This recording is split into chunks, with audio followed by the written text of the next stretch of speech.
დღეს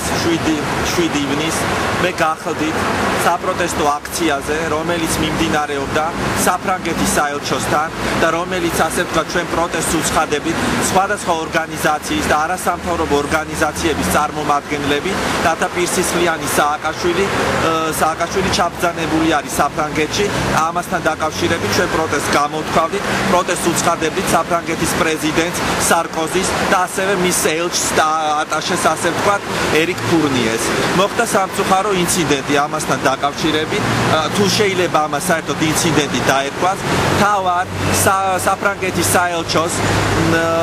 ასე დაცვის თანამშრომლების მიერ იქნა გამოგზავნილი ადამიანი, რომელზეც როგორც ჩანს ალბათ სხვა ვითარებებშიც იყენებდნენ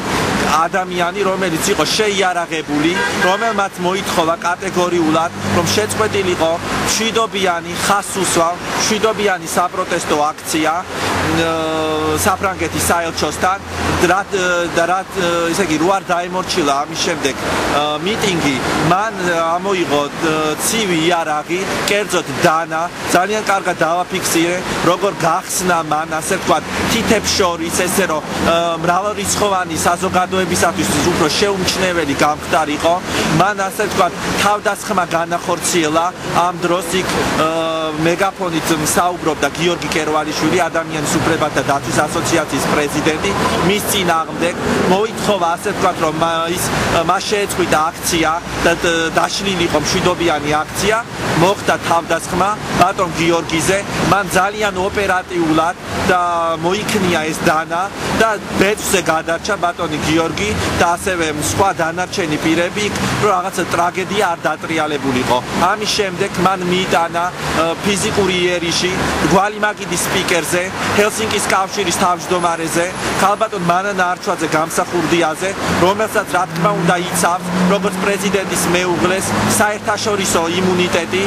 მაგრამ სამწუხაროდ ეს რა თქმა უნდა საქართველოში არის ფეხქვეშ გათელილი და რაც მთავარია, ეს ყველაფერი ხდება საფრანგეთის საელჩოსთან, იმ შენობის გარშემო საერთოდ პერიმეტრი უნდა იყოს სპეციალური სამსახურის მიერ დაცული და ეს რომ ხდება საელჩოსთან, თქვენ წარმოგიდგენიათ სხვა ნებისმიერ ქუჩაზე რა შეიძლება მოხდეს. მე პირადად მივედი და მივმართე იქ საელჩოს დაცვის თანამშრომლებს, რომ გამოეძახათ პატრული და პოლიცია, რათა აღკვეთილიყო ასე ვთქვათ შეიარაღებული თავდასხმა მშვიდობიან მომიტინგეებზე, მაგრამ მათ ასეთი რამ განმიცხადა ერთ-ერთმა თანამშრომელმა ფორმიანმა, სხვათა შორის, რომ თქვენ სულ ყველა დასახოცები ხართ აქაო, რას მოდიოდით აქაო. რა თქმა უნდა არ გამოუძახებიათ არავითარი პოლიცია ამ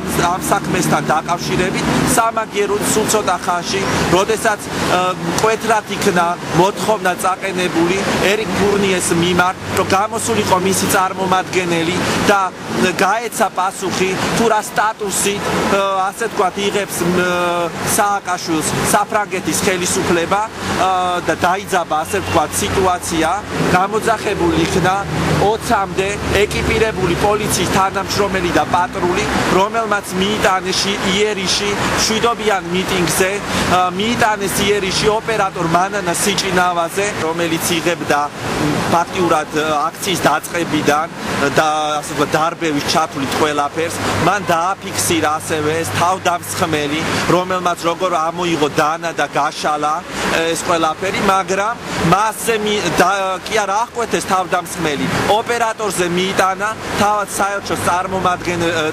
დაცვის თანამშრომელმა თავდასხმა, თავარი ეს არის, მიიტანა რათა წყობრიდან გამოეყვანა აპარატურაც და ოპერატორიც. ასე ვთქვათ ფიზიკური ძალით, ასე ვთქვათ დაუზიანეს მას კამერა, დაზიანდა თავად მანანა სიჭინავაც ასე ვთქვათ თავდასხმის შემდეგ და განახორციელეს დარბევა მშვიდობიან მომიტინგეებზე, ფიზიკურად შეეხნენ ქალბატონ მანანა არჩვაძე გამსახურდიას, ფიზიკურად შეეხნენ ასევე რიგით მშვიდობიან მომიტინგეებს და დაშლილი იქნა და დარბეული იქნა მშვიდობიანი მიტინგი. ეს ასე ვთქვათ აქედან გამომდინარე ვიტყვი, რომ ისინი არაფრით განსხვავდებიან შევარდნაძის ხუნტისაგან, რომელიც ასევე ფიზიკურად უსწორდებოდა და ანადგურებდა მშვიდობიან მომიტინგებს.